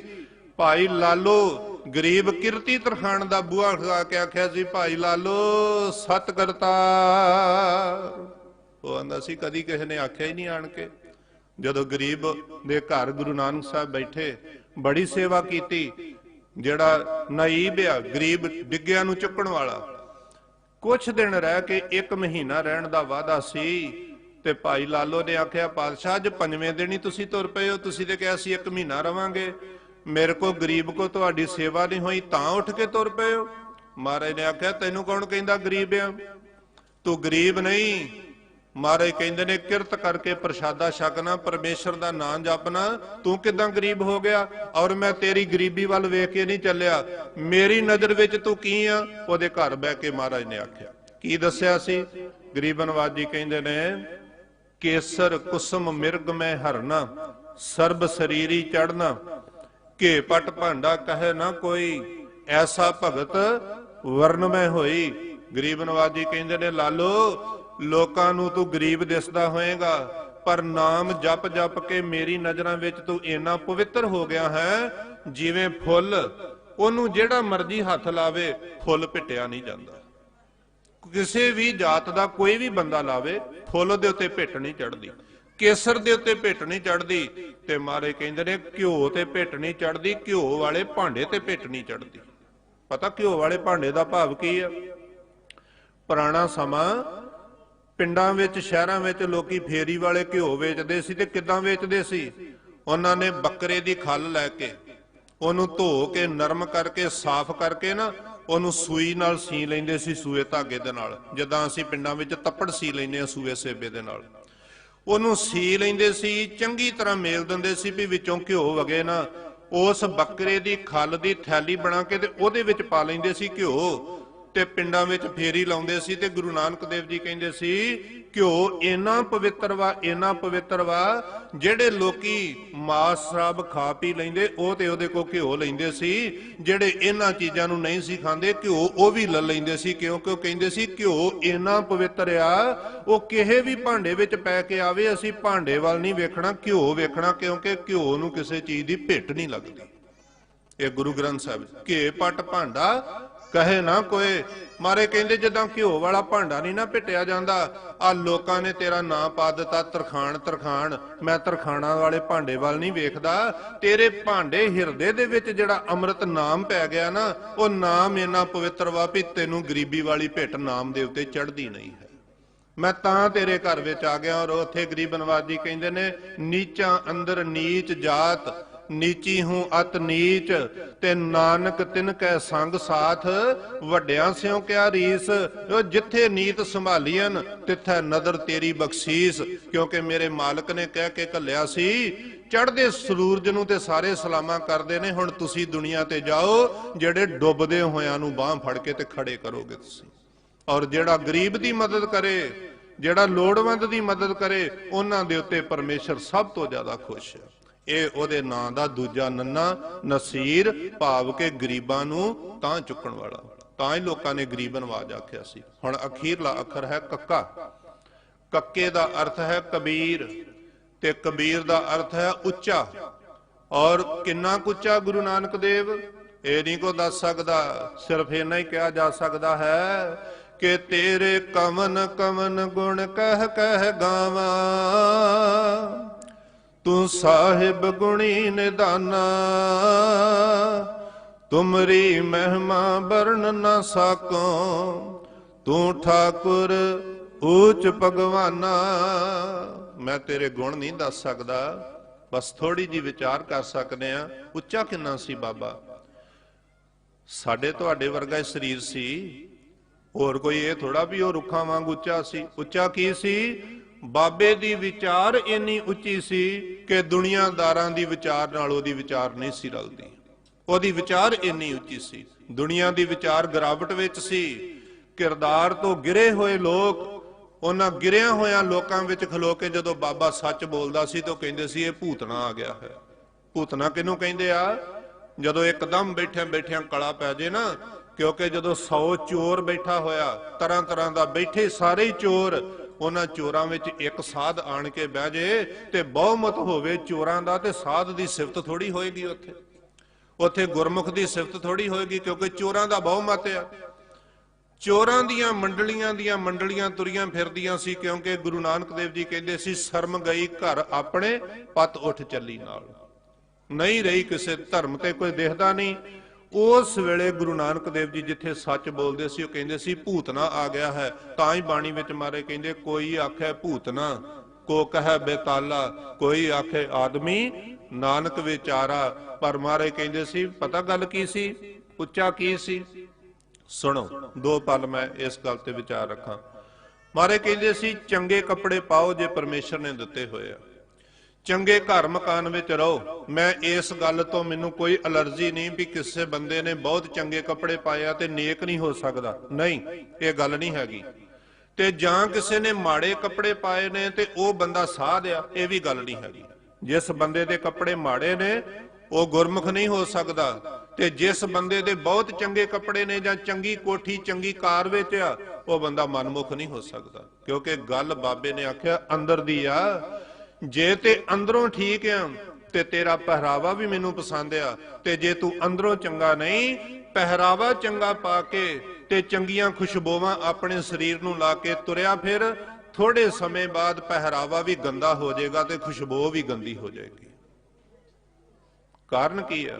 ਮਾਰੇ ਕਹਿੰਦੇ ਲੋਕਾਂ ਨੇ ਤੀਰਥਾਂ ਤੇ ਨਹਾ ਕੇ ਸੁੱਚੇ ਹੋਣ ਦਾ ਯਤਨ ਕੀਤਾ ਵਾ, ਪਰ ਕਦੀ ਸਰੀਰ ਨੂੰ ਧੋ ਕੇ ਵੀ ਬੰਦਾ ਕੋਈ ਸੁੱਚਾ ਹੋਇਆ ਨਹੀਂ, ਕਦੀ ਵੀ ਏਦਾਂ ਨਹੀਂ। ਜਿਹੜੀ ਝੂਠ ਅੰਦਰ ਲੱਗੀ ਹੋਈ ਹੈ ਨਾ, ਜਿੰਨਾ ਚਿਰ ਉਹ ਝੂਠ ਨਹੀਂ ਲੱਥਦੀ, ਮਹਾਰਾਜ ਨੇ ਆਖਿਆ ਤੂੰ ਕਦੀ ਪਵਿੱਤਰ ਨਹੀਂ ਹੋ ਸਕਦਾ। ਉਹ ਝੂਠ ਦੇ ਬਾਰੇ ਪੂਰਾ ਸ਼ਬਦ ਆ, ਮਹਾਰਾਜ ਆਖਿਆ ਝੂਠ ਨਾ ਰਾਗੀ, ਝੂਠ ਨਾ ਵੇਦੀ, ਝੂਠ ਨਾ ਚੰਦ ਸੂਰਜ ਕੀ ਭੇਦੀ। ਜਿੰਨੇ ਮਰਜ਼ੀ ਰਾਗ ਸਿੱਖ ਲਓ ਤੇ ਪੜ੍ਹ ਲਓ, ਉਹਨਾਂ ਰਾਗਾਂ ਨੂੰ ਸਿੱਖ ਕੇ ਗਾਉਣ ਨਾਲ ਵੀ ਬੰਦਾ ਕਦੀ ਸੁੱਚਾ ਨਹੀਂ ਹੁੰਦਾ। ਜਿੰਨੀਆਂ ਮਰਜ਼ੀ ਧਰਮ ਦੀਆਂ ਪੋਥੀਆਂ ਯਾਦ ਕਰ ਲਓ, ਇਹ ਵੀ ਸਮਝਣ ਵਾਲੀ ਗੱਲ ਜੇ ਕਿਸੇ ਨੂੰ ਜਪਜੀ ਸਾਹਿਬ ਕੰਠ ਹੋਇਆ ਸਾਰੀ ਜ਼ਿੰਦਗੀ ਵਿੱਚ, ਇਹ ਤੋਂ ਵੱਧ ਨਹੀਂ ਕੰਠ ਹੋਇਆ। ਕੋਈ ਏਦਾਂ ਦੇ ਗੁਰੂ ਪਿਆਰੇ ਜਿਨ੍ਹਾਂ ਨੇ ਪੂਰੀ ਗੁਰੂ ਗ੍ਰੰਥ ਸਾਹਿਬ ਜੀ ਦੀ ਬਾਣੀ ਕੰਠ ਕਰ ਲਈ, ਇਹ ਕੀ ਹੋਇਆ ਭਲਾ? ਬੰਦਾ ਤੇ ਇੱਕੋ ਜਿਹਾ ਸੀ। ਕਿਸੇ ਨੂੰ ਸਾਰੀ ਜ਼ਿੰਦਗੀ ਮਹਾ ਜਪਜੀ ਸਾਹਿਬ ਹੀ ਕੰਠ ਹੋਇਆ, ਕਿਸੇ ਨੇ ਸਾਰੀਆਂ ਹੀ ਬਾਣੀਆਂ ਕੰਠ ਕਰ ਲੀਆਂ। ਕਿੱਦਾਂ ਕਰ ਲੀਆਂ? ਕਿਸੇ ਦੇ ਦਿਮਾਗ ਵਿੱਚ ਬਾਬੇ ਨੇ 1 GB ਦਾ ਮੈਮਰੀ ਕਾਰਡ ਪਾਇਆ ਹੋਇਆ, ਕਿਸੇ ਵਿੱਚ 32 GB ਦਾ ਪਾਇਆ, ਕਿਸੇ ਵਿੱਚ ਬਹੁਤ ਵੱਡਾ ਮੈਮਰੀ ਕਾਰਡ ਪਾਇਆ। ਇਹ ਮੈਮਰੀ ਕਾਰਡ ਨੇ, ਪਰ ਮੈਮਰੀ ਕਾਰਡ ਕੱਲੇ ਨੇ ਕਿਸੇ ਦਾ ਪਾਰ ਉਤਾਰਾ ਨਹੀਂ ਕਰਨਾ। ਬਾਣੀ ਵੱਧ ਤੋਂ ਵੱਧ ਕੰਠ ਕਰੋ, ਪਰ ਬਾਣੀ ਦਿਮਾਗ ਵਿੱਚ ਆ। ਗਰੀਬ ਨਵਾਜ ਜੀ ਨੇ ਆਖਿਆ ਦਿਮਾਗ ਵਿੱਚ ਭਰੀ ਹੋਈ ਬਾਣੀ ਨੇ ਤੇਰਾ ਬਹੁਤਾ ਨਹੀਂ ਕੁਝ ਸਵਾਰਨਾ, ਇਹ ਬਾਣੀ ਨੇ ਉਦਣ ਸਵਾਰਨਾ ਜਿੱਦਾਂ ਦਿਮਾਗ ਚੋਂ ਨਿਕਲ ਕੇ ਤੇਰੇ ਹਿਰਦੇ ਵਿੱਚ ਆ ਜਾਏਗੀ, ਜਿੱਦਣ ਤੇਰੇ ਪ੍ਰਾਣਾਂ ਵਿੱਚ ਵਸ ਜਾਏਗੀ। ਤਾਂ ਹੀ ਮਹਾਰਾਜ ਆਖਿਆ ਸੀ ਏਕ ਸ਼ਬਦ ਮੇਰੇ ਪ੍ਰਾਣ ਬਸਤ ਹੈ, ਬਹੁੜ ਜਨਮ ਨਾ ਆਵਾ। ਇੱਕੋ ਹੀ ਬਚਨ ਜੇ ਬਾਬੇ ਦਾ ਕੋਈ ਫੜ ਕੇ ਜ਼ਿੰਦਗੀ ਵਿੱਚ ਕਮਾ ਲਏ, ਉਹਦਾ ਜੀਵਨ ਮਰਨ ਖਤਮ ਹੋ ਜਾਏਗਾ।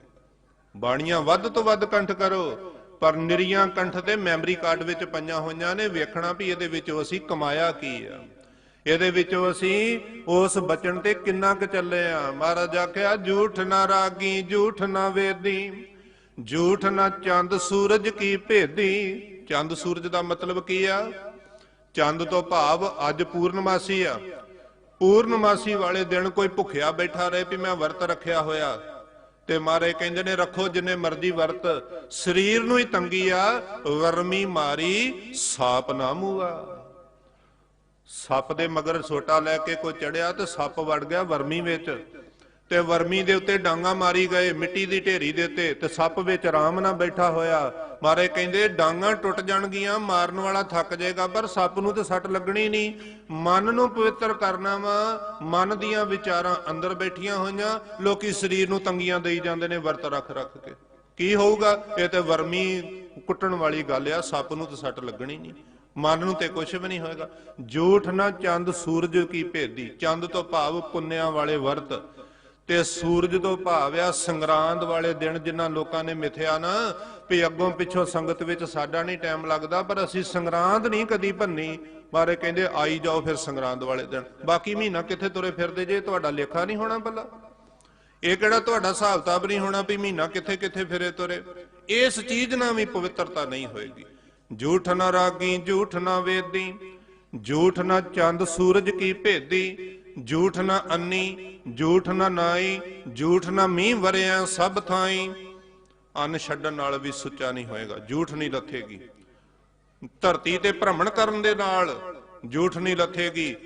ਵਰਦੇ ਹੋਏ ਮੀਂਹ ਵਿੱਚ, ਸੌਣ ਭਾਦੋ ਦਾ ਮੀਂਹ ਵਰਦਾ ਹੋਏ ਤੇ ਉਹਦੇ ਵਿੱਚ ਖਲੋਤਾ ਰਹੇ ਵੀ ਮੈਂ ਮੀਂਹ ਉੱਤੇ ਪੋਣਾ, ਤਾਂ ਵੀ ਝੂਠ ਨਹੀਂ ਲੱਥੇਗੀ, ਸੁੱਚਾ ਨਹੀਂ ਹੋਏਗਾ। ਝੂਠ ਨਾ ਧਰਤੀ ਝੂਠ ਨਾ ਪਾਣੀ, ਝੂਠ ਨਾ ਪਵਣੈ ਮਾਹੇ ਸਮਾਣੀ।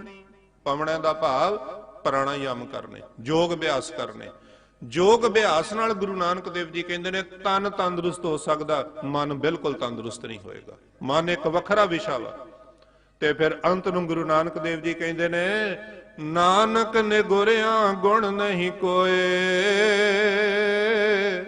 ਮੂੰਹ ਫੇਰਿਆ ਮੂੰਹ ਝੂਠਾ ਹੋਏ।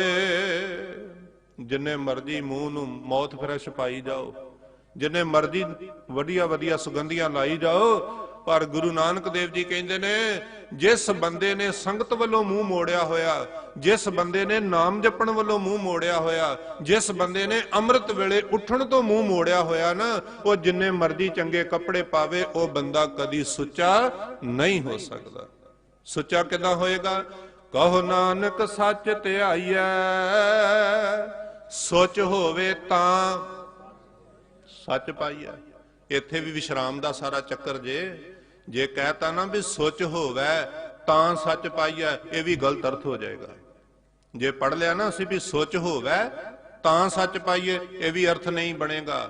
ਅਰਥ ਏਦਾਂ ਬਣੇਗਾ ਸੋਚ ਹੋਵੇ ਤਾਂ, ਸੋਚ ਹੋ ਹੀ ਤਾਂ ਸਕਦੀ ਆ ਕਦੋਂ? ਸੱਚ ਪਾਈਐ, ਜਿੱਦਣ ਤੁਹਾਨੂੰ ਸਤਿਗੁਰ ਦੇ ਘਰੋਂ ਨਾਮ ਦੀ ਦਾਤ ਮਿਲ ਜਾਏਗੀ। ਬਿਲਕੁਲ ਨਹੀਂ ਉਦਾਂ ਮਿਲੇਗੀ। ਜਦੋਂ ਸਵੇਰ ਦਾ ਟਾਈਮ ਆ, ਜਦੋਂ ਗੁਰੂ ਨਾਨਕ ਦੇਵ ਜੀ ਮਹਾਰਾਜ ਨੇ ਸਮਾਪਤੀ ਦਾ ਸਮਾਂ ਹੋ ਗਿਆ, ਗੁਰੂ ਨਾਨਕ ਦੇਵ ਜੀ ਮਹਾਰਾਜ ਦੀ ਮਾਤਾ ਨੇ ਆਖਿਆ ਸੀ ਪੁੱਤ ਪਿਤਾ ਜੀ ਝਗੜਦੇ ਰਹਿੰਦੇ ਆ ਤੇਰੇ, ਚੱਲ ਤੈਨੂੰ ਨਾਲੇ ਤੂੰ ਵਿਦੇਸ਼ਾਂ ਵਿੱਚ ਨਾ ਜਾਇਆ ਕਰ, ਇੱਥੇ ਹੱਟੀ ਖੋਲ ਦਿੰਨੇ ਆ ਤੇ ਤੂੰ ਹੱਟੀ ਘਰ ਵਿੱਚ ਬਹਿ, ਨਾਲੇ ਮੇਰਾ ਪੁੱਤ ਮੇਰੀਆਂ ਅੱਖਾਂ ਅੱਗੇ ਰਵੇਗਾ, ਕੱਲਾ ਕੱਲਾ ਤੇ ਪੁੱਤ ਆ। ਮਹਾਰਾਜ ਆਖਿਆ ਸੀ ਮਾਂ ਮੈਂ ਤੇ ਹੱਟੀ ਖੋਲੀ ਹੋਈ ਆ। ਪੁੱਤ ਕਿੱਥੇ ਆ ਹੱਟੀ? ਗਾਹਕ ਤੇ ਮਾਂ ਬਹੁਤ ਜ਼ਿਆਦਾ ਨੇ, ਪੁੱਤ ਕਦੋਂ ਖੋਲਦੀ ਆ? ਮਹਾਰਾਜ ਗਰੀਬ ਨਿਵਾਸ ਸੱਚੇ ਪਾਤਸ਼ਾਹ ਜੀ ਹੱਟੀ ਖੁੱਲਣ ਦਾ ਟਾਈਮ ਦੱਸ ਰਹੇ ਆ। ਮਹਾਰਾਜ ਕਹਿੰਦੇ ਪਿੱਛੋਂ ਰਾਤੀ ਸੱਦੜਾ ਨਾਮ ਖਸਮ ਕਾਲੇ। ਪਿੱਛੋਂ ਰਾਤੀ ਦਾ ਮਤਲਬ ਕੀ ਹੁੰਦਾ? ਰਾਤ ਦਾ ਪਿਛਲਾ ਪਾਸਾ, ਪਿਛਲਾ ਪਹਿਰ। ਰਾਤ ਕਦੋਂ ਸ਼ੁਰੂ ਹੁੰਦੀ ਆ? ਸ਼ਾਮੀ 6 ਵਜੇ ਤੋਂ 9 ਵਜੇ ਤੱਕ ਰਾਤ ਦਾ ਪਹਿਲਾ ਪਹਿਰ। ਮੈਂ ਗੁਰਮੁਖਾਂ ਦੇ ਉੱਠਣ ਦਾ ਟਾਈਮ ਵੀ ਨਾਲ ਹੀ ਵਿੱਚ ਹੀ ਕਰ ਦਿਆਂ। ਮਹਾਰਾਜ ਦੀ ਇਹ ਤਰਕ ਸੀ, ਉਹ ਕਿੰਨਾ ਉੱਚਾ ਸੀ ਵੀ ਉਹਦੇ ਅੱਗੇ ਤਾਂ ਹੀ ਨਹੀਂ ਸੀ ਕੋਈ ਬੋਲ ਸਕਦਾ। ਜਿਹੜੀ ਗੱਲ ਬਾਬਾ ਕਰਦਾ ਸੀ, ਪਖੰਡੀ ਲੋਕ ਤੇ ਉਹਦੇ ਅੱਗੇ ਠਹਿਰਦੇ ਹੀ ਨਹੀਂ ਸੀ, ਜਿਨ੍ਹਾਂ ਨੇ ਐਵੇਂ ਮਾਇਆ ਮੂਇਆ ਦਾ ਹੀ ਪ੍ਰਬੰਧ ਕੀਤਾ ਹੋਇਆ ਸੀ। ਮਹਾਰਾਜ ਨੇ ਆਖਿਆ ਸੁੱਚੇ ਹੋਣ ਦਾ ਤਰੀਕਾ ਸੁਣੋ। 4 ਪਹਿਰ ਰਾਤ ਆ, ਪਹਿਲਾ ਪਹਿਰ ਮੁੱਕਦਿਆਂ ਜਿਹੜਾ ਬੰਦਾ ਸੌਂ ਜਾਏਗਾ, ਉਹ ਰਾਤ ਦਾ ਚੌਥਾ ਪਹਿਰ ਚੜ੍ਹਨ ਤੱਕ ਉਹਦੀ ਨੀਂਦ ਪੂਰੀ ਹੋ ਜਾਏਗੀ। ਨੀਂਦ ਵੀ ਜ਼ਰੂਰੀ ਆ ਤੇ ਉਹ ਅੰਮ੍ਰਿਤ ਵੇਲੇ ਜ਼ਰੂਰ ਉੱਠੇਗਾ। ਉਹ ਤਰੀਕਾ ਕੀ ਸੀ?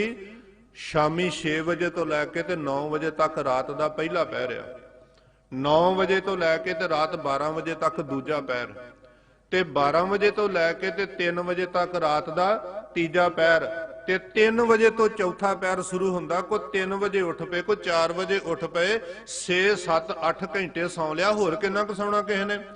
ਤੇ ਜੇ ਫੇਰ ਵੀ ਉਸ ਵੇਲੇ ਵੀ ਕੋਈ ਨਾ ਉੱਠਿਆ ਤੇ ਫਿਰ ਫਰੀਦ ਸਾਹਿਬ ਨੂੰ ਕਹਿਣਾ ਪਿਆ, ਫਰੀਦਾ ਪਿਛਲ ਪੈਰ ਨਾ ਜਾਗਿਓ, ਉਹ ਜੀਵੰਦੜੋਂ ਮੋਇਓ, ਜੇ ਤੈਂ ਰੱਬ ਵਿਸਾਰਿਓ ਤੈਂ ਰੱਬ ਨਾ ਵਿਸਰਿਓ। ਉਹਨੂੰ ਜੇ ਤੂੰ ਭੁਲਾ ਛੜਿਆ ਨਾ ਖਾ ਪੀ ਕੇ, ਉਹਨੂੰ ਤੇਰਾ ਚੇਤਾ ਨਹੀਂ ਭੁੱਲਦਾ। ਜਿਹੜਾ ਅੰਮ੍ਰਿਤ ਵੇਲੇ ਉੱਠ ਕੇ ਨਿਤਨੇਮ ਨਹੀਂ ਕਰਦਾ, ਇਸ਼ਨਾਨ ਨਹੀਂ ਕਰਦਾ, ਸੰਗਤ ਦੀ ਹਾਜ਼ਰੀ ਨਹੀਂ ਭਰਦਾ, ਉਹਦਾ ਇੱਕ ਇੱਕ ਸਵਾਸ ਦਾ ਲੇਖਾ ਹੋਏਗਾ ਵੀ ਤੈਨੂੰ ਕਾਹਦੇ ਵਾਸਤੇ ਦੁਨੀਆ ਤੇ ਭੇਜਿਆ ਸੀ। ਤੂੰ ਕੇਵਲ ਨਹਾ ਕੇ ਸੁੱਚਾ ਹੋਣ ਦਾ ਯਤਨ ਕਰਦਾ ਹੈ। ਗੁਰਸਿੱਖ ਦਾ ਟਾਈਮ ਟੇਬਲ ਜੋ ਲਿਖਿਆ ਸੁਣੋ ਤੇ ਮੈਂ ਫਤਿਹ ਬੁਲਾਵਾਂ। ਭਾਈ ਗੁਰਦਾਸ ਜੀ ਕਹਿੰਦੇ ਨੇ, ਗੁਰਸਿੱਖ ਭਲ ਕੇ ਉੱਠ ਕਰ ਅੰਮ੍ਰਿਤ ਵੇਲੇ ਸਰ ਨ ਵੰਦਾ। ਗੁਰ ਕੇ ਬਚਨ ਉਚਾਰ ਕੈ ਧਰਮਸਾਲ ਦੀ ਸੁਰਤ ਕਰੰਦਾ।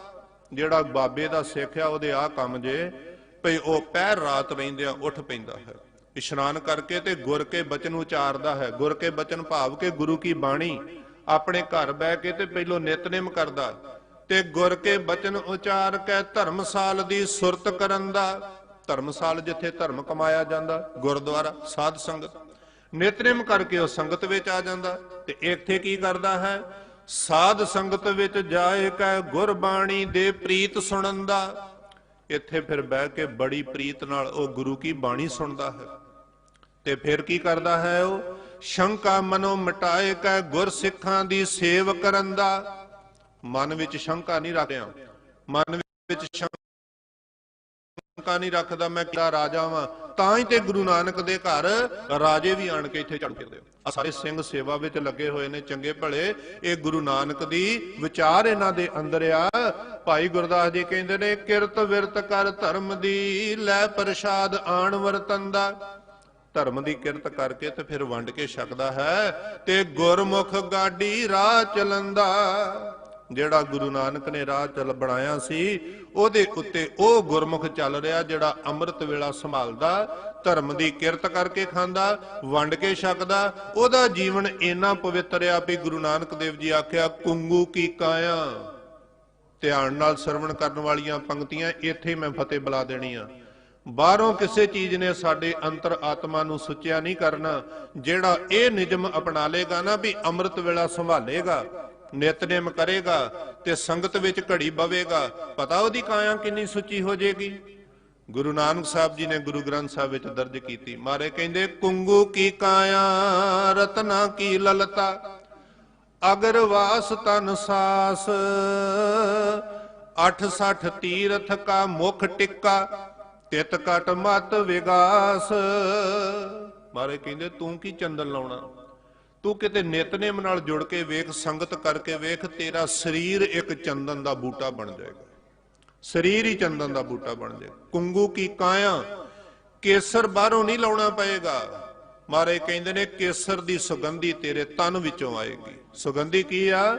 ਜਿਹੜਾ ਗੁਰੂ ਕੇ ਬਚਨ ਮੰਨੇਗਾ, ਉਹਦਾ ਕਿਰਤ ਵਿਹਾਰ ਇੰਨਾ ਉੱਚਾ ਸੁੱਚਾ ਹੋਏਗਾ, ਉਹਦਾ ਕਿਰਦਾਰ ਇੰਨਾ ਉੱਚਾ ਸੁੱਚਾ ਹੋਏਗਾ, ਉਹ ਜਿੰਨਾ ਰਾਵਾਂ ਥਾਣੀ ਲੰਘ ਜਾਏਗਾ ਲੋਕੀ ਆਖਣਗੇ ਇਨਸਾਨ ਇਦਾਂ ਦਾ ਹੋਣਾ ਚਾਹੀਦਾ ਜਿੱਦਾਂ ਦਾ ਗੁਰੂ ਨਾਨਕ ਦਾ ਸਿੱਖ ਹੈ।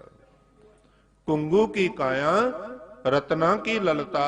ਰਤਨ ਤੋਂ ਭਾਵ ਹੀਰੇ। ਗੁਰੂ ਨਾਨਕ ਸਾਹਿਬ ਨੇ ਆਖਿਆ, ਉਹ ਤੁਸੀਂ ਗਹਿਣੇ ਪਾ ਪਾ ਕੇ ਇਸ ਸਰੀਰ ਦਾ ਸ਼ਿੰਗਾਰ ਬਣਾਉਂਦੇ ਜੇ। ਉਹ ਗਹਿਣੇ ਵੀ ਨਹੀਂ ਸਦਾ ਰਹਿੰਦੇ, ਸਰੀਰ ਵੀ ਨਹੀਂ ਸਦਾ ਰਹਿੰਦੇ। ਜੇ ਤੂੰ ਬਾਬੇ ਦੇ ਸ਼ਬਦ ਨਾਲ ਜੁੜ ਜਾਏਗਾ, ਮਾਰੇ ਕਹਿੰਦੇ ਤੇਰੀ ਜ਼ੁਬਾਨ ਤੋਂ ਏਦਾਂ ਦੇ ਅੱਖਰ ਨਿਕਲਣਗੇ ਕਿ ਹੀਰੇ ਮੋਤੀ ਵੀ ਉਹਦੇ ਅੱਗੇ ਫਿੱਕੇ ਪੈ ਜਾਣਗੇ। ਕੁੰਗੂ ਕੀ ਕਾਇਆ ਰਤਨਾ ਕੀ ਲਲਤਾ, ਅਗਰ ਵਾਸ ਤਨ ਸਾਸ, 68 ਤੀਰਥ ਕਾ ਮੁਖ ਟਿੱਕਾ। 68 ਤੋਂ ਭਾਵ 68, 68 ਤੀਰਥਾਂ ਤੋਂ ਭਾਵ ਕਿ ਤੈਨੂੰ ਥਾਂ ਥਾਂ ਤੇ ਘੁੰਮਣ ਦੀ ਲੋੜ ਨਹੀਂ ਪਏਗੀ। ਜੇ ਤੂੰ ਸ਼ਬਦ ਨਾਲ ਜੁੜਿਆ ਰਹੇਗਾ, ਕੁੱਲ ਦੁਨੀਆ ਦੇ ਜਿੰਨੇ ਤੀਰਥ ਨੇ ਉਹਨਾਂ ਤੀਰਥਾਂ ਦੀ ਬਰਕਤ ਤੇਰੇ ਮੱਥੇ ਤੇ ਨਿਵਾਸ ਕਰੇਗੀ। ਨਿਤਨੇਮ ਕਰਕੇ ਘਰੋਂ ਨਿਕਲੇਗਾ ਨਾ ਤੇ ਲੋਕੀ ਕਹਿਣਗੇ ਵੀ ਇਸ ਮਨੁੱਖ ਦਾ ਦਰਸ਼ਨ ਕੀਤਿਆਂ ਠੰਡ ਪੈ ਗਈ ਹੈ। ਮਾਰੇ ਕਹਿੰਦੇ ਨੇ, ਮਨੁੱਖ ਇਦਾਂ ਦਾ ਹੀ ਹੋਣਾ ਚਾਹੀਦਾ। ਕੋਈ ਦਰਸ਼ਨ ਕਰੇ ਉਹਨੂੰ ਠੰਡ ਪੈ ਜਾਏ, ਕੋਈ ਮੂੰਹ ਵਿੱਚੋਂ ਗੱਲ ਕਰੇ, ਗੱਲ ਸੁਣਨ ਵਾਲੇ ਨੂੰ ਅੱਗੋਂ ਠੰਡ ਪੈ ਜਾਏ। ਇਦਾਂ ਦਾ ਮਨੁੱਖ ਗੁਰੂ ਨਾਨਕ ਸਾਹਿਬ ਨੇ ਤਿਆਰ ਕੀਤਾ। ਤੇ ਜਦੋਂ ਲੋਕਾਂ ਨੇ ਉਹਦੀ ਉੱਚੀ ਸੁੱਚੀ ਵਿਚਾਰ ਨੂੰ ਸੁਣਿਆ ਤੇ ਸਭ ਨੇ ਆਖਿਆ, ਧੰਨ ਨਾਨਕ ਤੇਰੀ ਵੱਡੀ ਕਮਾਈ, ਧੰਨ ਨਾਨਕ ਤੇਰੀ ਵੱਡੀ ਕਮਾਈ, ਧੰਨ ਨਾਨਕ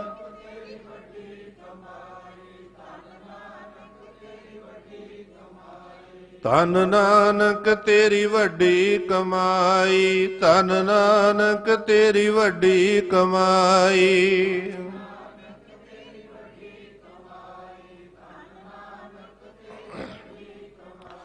ਗੁਰੂ ਸਾਹਿਬ ਕਿਰਪਾ ਕਰਨ, ਇਹ ਸਾਰੇ ਅੱਖਰਾਂ ਦੇ ਗੁਣ ਸਾਡੇ ਹਿਰਦੇ ਵਿੱਚ ਵਸਣ, ਫਿਰ ਗੁਰੂ ਸਾਹਿਬ ਜੀ ਦੇ ਚਰਨਾਂ 'ਚ ਅਸੀਂ ਪ੍ਰਵਾਨ ਹੋ ਸਕੀਏ। ਸਾਰੀ ਸੰਗਤ ਦਾ ਬਹੁਤ ਬਹੁਤ ਧੰਨਵਾਦ। ਬੜੇ ਇਕਾਗਰਤਾ ਨਾਲ ਆਪ ਜੀ ਨੇ ਸਰਵਣ ਕੀਤਾ। ਪ੍ਰਬੰਧਕਾਂ ਦਾ ਧੰਨਵਾਦ। ਸ੍ਰੀ ਗੁਰੂ ਗ੍ਰੰਥ ਸਾਹਿਬ ਜੀ ਮਹਾਰਾਜ ਦਾ ਕੋਟਾਨ ਕੋਟ ਧੰਨਵਾਦ। ਸਾਰੀ ਸੰਗਤ ਨੂੰ ਲੱਖ ਲੱਖ ਵਧਾਈਆਂ। ਫਤਿਹ ਬੁਲਾਓ ਜੀ। ਵਾਹਿਗੁਰੂ ਜੀ ਕਾ ਖਾਲਸਾ, ਵਾਹਿਗੁਰੂ ਜੀ ਕੀ ਫਤਿਹ।